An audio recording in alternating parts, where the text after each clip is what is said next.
Yeah. Hello, hello, hello, hello, hello, hello. Yeah.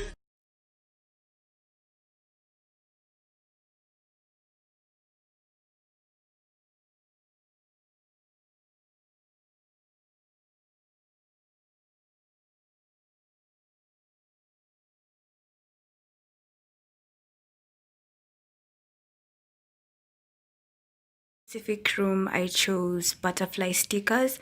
I chose various kinds of wallpaper to add more personality to my room. You can see from this beautiful heart-shaped tree. So the butterflies cover almost half my room.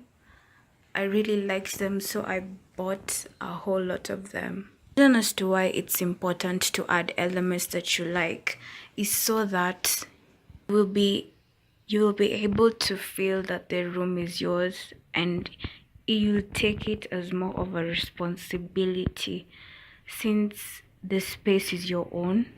You can even add things that you like. For example, I added this nice beautiful bright kitenge bag that really adds oomph to our room. You can see again the beautiful butterfly stickers. They actually cover the whole room. So personalizing your room doesn't have to be expensive. For example, I have this birthday gift that I was given 10 years ago.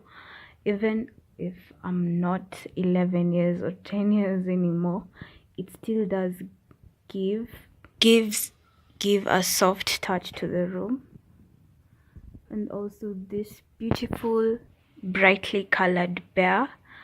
Personalizing doesn't have to be the most expensive thing in the world. You can honestly use some of the cheapest that really help to bring out who you are. You can also see this cute Hello Kitty doll that I was given around 10 years ago. Most of the things that I use to spice up my room, I've had them for a very long time, which shows you don't really have to buy new things. Just make use of the old things that you have.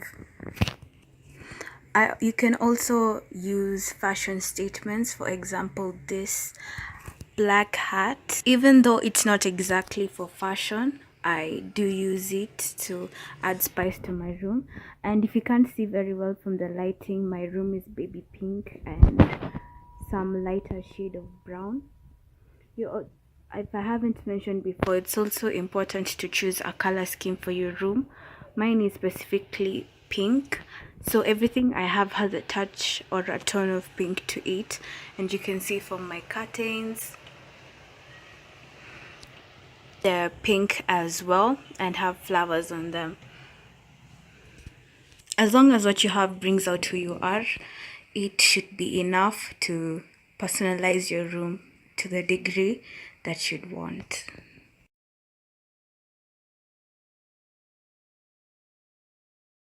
Meant to be kept in boxes is self-explanatory. Instead of keeping things that you don't use anymore inside, you can just buy beautiful boxes that will enable them to always be organized, and you'll be able to access them whenever you need.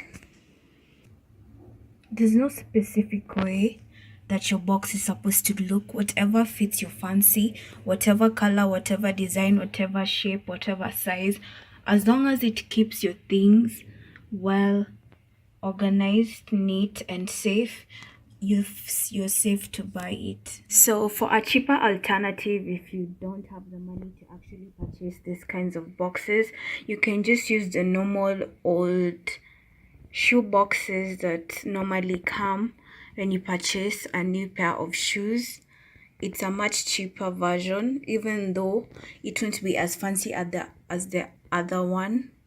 It will still be able to keep your things well organized, safe, and neat.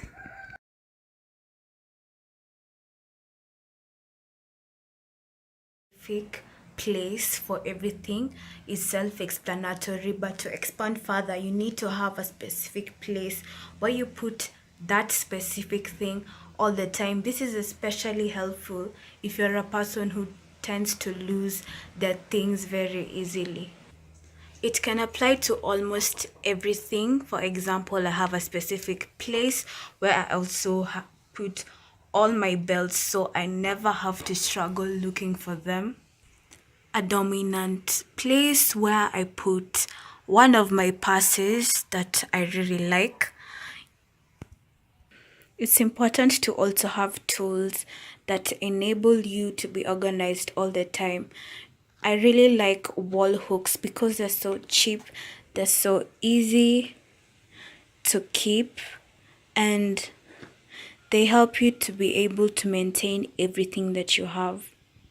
If you're a bookworm, you can also have a bookshelf built so that you can be able to keep all your books organized and to be able to dust your shelves or even throw away books that you don't require anymore. Only you, baby. Only you, baby. You're my only one, baby. My only one, baby. Some say a fool never changed his mind. Well, maybe, baby, I'm a fool for you.